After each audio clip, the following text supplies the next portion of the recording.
சுடர் நேயர்களுக்கு வணக்கம். அமெரிக்கா ஈரான் இடையிலான போர் இடைக்காலமாக நிறுத்தப்பட்டுள்ளது. போரை முடிவுக்கு கொண்டுவர இரு நாடுகளுக்கும் இடையில் ஒப்பந்தம் ஏற்பட பேச்சுவார்த்தை நடைபெற்று வருகின்றது. இதனால் அமெரிக்கா மீண்டும் ஈரான் மீது தாக்குதல் நடத்துமா என்ற கேள்வி இன்னும் முற்றுப்பெறாமல் உள்ளது. இந்நிலையில் அமெரிக்கா எங்கள் மீது தாக்குதல் நடத்தினால் தற்போது அணு ஆயுதம் தயாரிக்க யுரேனியத்தை 60% செறிவூட்டியுள்ளோம். மற்றொரு தாக்குதல் நடைபெறும் பட்சத்தில் ஈரானின் விருப்ப தேர்வுகளில் ஒன்றாக 90% செறிவூட்டல் அமையக்கூடும். நாடாளுமன்றத்தில் இதுகுறித்து ஆராயப்படும் என்று ஈரானின் நாடாளுமன்ற கமிஷனின் செய்தி தொடர்பாளர் தெரிவித்துள்ளார். ஈரானின் உச்ச தலைவர் முஜ்தபா கமேனியின் சர்வதேச விவகார ஆலோசகர் அமெரிக்க ஜனாதிபதி டொனால்டு ட்ரம்ப் தனது வரவிருக்கும் பெய்ஜிங் பயணத்தின் போது தெஹ்ரானுடனான போர் நிறுத்தத்தை ஒரு வெற்றியாக காட்டக்கூடாது என்று குறிப்பிட்டார்.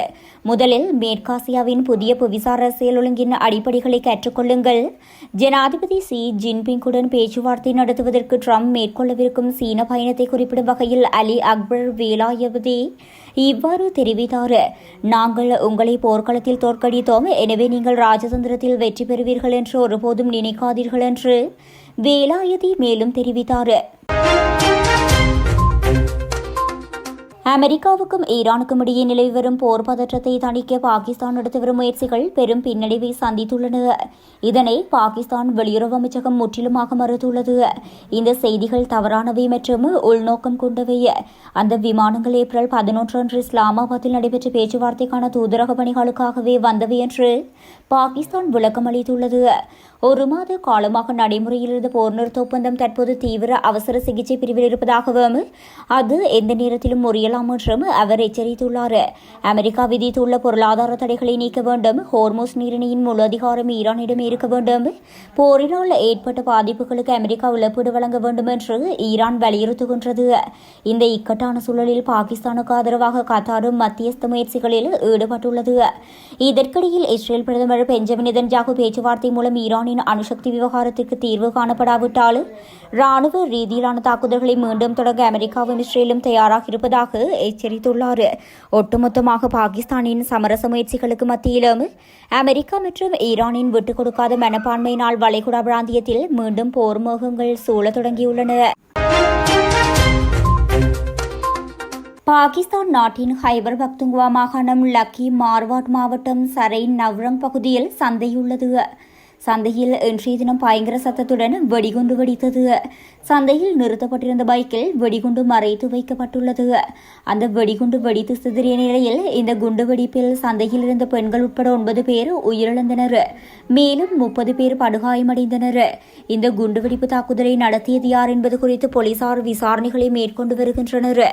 அதேபோல பாகிஸ்தானில் செயற்பட்டு வரும் தெஹ்ரிக்-இ தாலிபான் அமைப்பு இந்த தாக்குதல் நடத்தியதாக அரசு தரப்பில் குற்றம் சாட்டப்பட்டுள்ளது.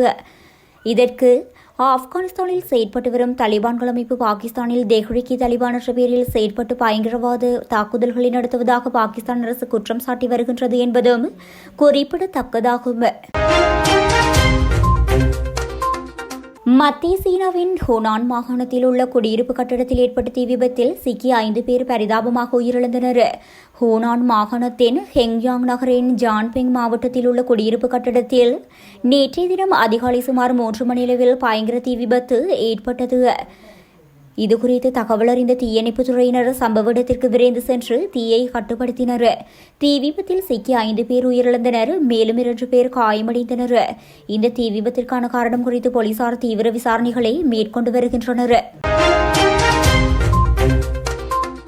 ஈரானில் ஒரு முக்கிய எண்ணெய் சுத்திகரிப்பு நிலையத்திற்கு பெரும் சேதத்தை ஏற்படுத்தும் வகையில் ஐக்கிய அரபு அமீரகம் ரகசிய தாக்குதல்களை நடத்தியுள்ளதாக தகவல்கள் வெளியாகியுள்ளன.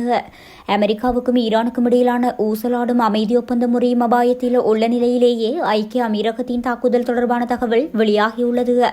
தாக்குதல்களில் ஒன்று பாரசீக வளைகுடாவில் உள்ள லாவன் தீவு எண்ணெய் சுத்திகரிப்பு நிலையத்தை தாக்கியது. இது பெரும் தீ விபத்தை ஏற்படுத்தியதுடன் நிலையத்தின் உற்பத்தியை மாதக்கணக்கில் முடக்கும் நிலைக்கு தள்ளியது. இதுவரை ஈரான் மீதான தாக்குதலில் தொடர்பில் ஐக்கிய அரபு அமீரகம் வெளிப்படையாக ஒப்புக்கொள்ளவில்லை. இதனிடையே ட்ரம்ப் விடுத்துள்ள மிரட்டலுக்கு பதிலளித்துள்ள ஈரானிய நாடாளுமன்ற சபாநாயகர் முகமது பாகர் கலிஃபா தங்கள் ராணுவம் எதிர்க்கும் தயாராக உள்ளதாகவும் எதிரிகள் கண்டிப்பாக அதிர்ச்சியடைவது உறுதி எனவும் தெரிவித்துள்ளார்.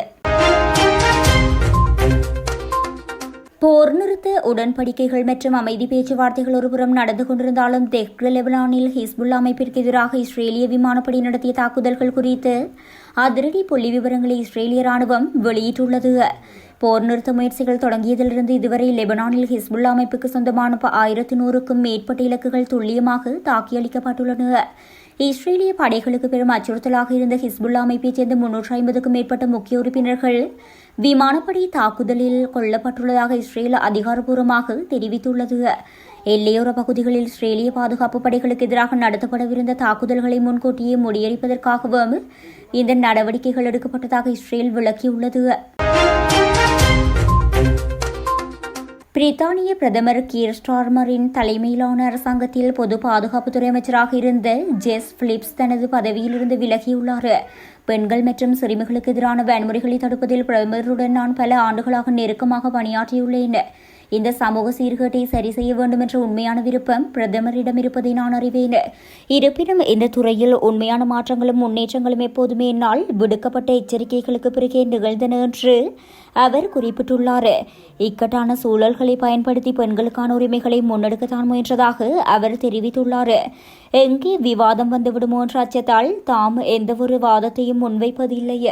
இதனால் முன்னேற்றத்திற்கான வாய்ப்புகள் முடங்கி போகின்றன என்று சாடியுள்ளார்.